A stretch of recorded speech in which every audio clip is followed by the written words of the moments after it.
This is a time grapher reading of an ETA 2428-2.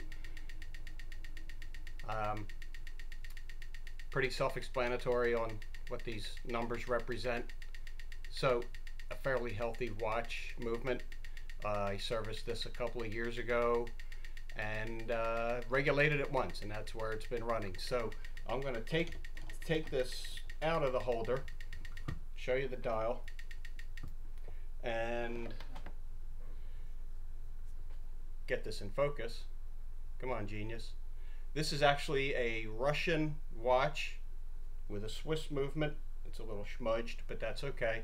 A Swiss movement, and it's the ETA. There's the back side.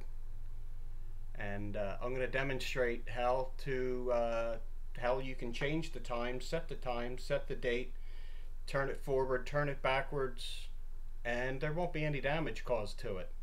It's basically going to be the same movement. So here's the time, or the date setting. I can do a quick date setting. I can turn it forward. I can turn it backwards. I'm going to turn this backwards. There's been some discussion that turning it backwards is not a good thing for this movement or any movement. I disagree. I'm not spinning this with a drill, chucked in a drill, spinning it at high speed. I'm just, moving it around. But if you notice, I can go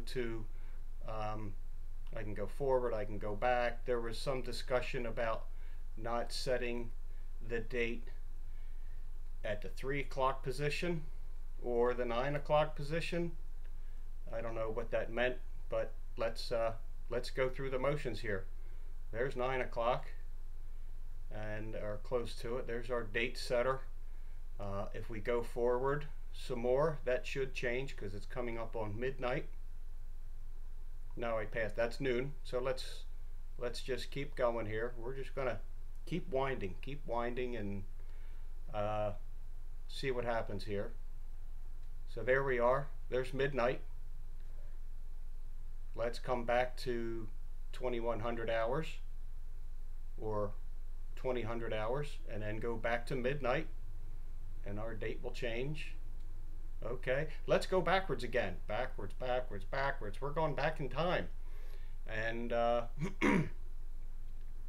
there will be no damage to this movement. It will perform. It'll work fine. So there's a good 12 hours we went back. Is that enough? Okay, that's enough. Just for the sake of setting things up. There we go. And we're going back in. This has a screw down crown, so that's locked in. The watch is ticking. Everything is fine. Now, did we do any damage? I don't think so, because it's ticking.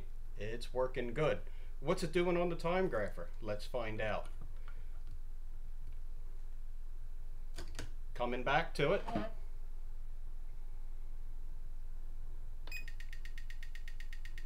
Here we go. 5 seconds slow. Good amplitude. Beat error. Very nice. So it looks like turning that backwards, forward, setting the date, doing whatever I had to do to get this set properly had no ill effects on this ETA movement. I could probably turn that back days and days and days at a time, just not stupid fast. But there you have it. This watch is performing as it should.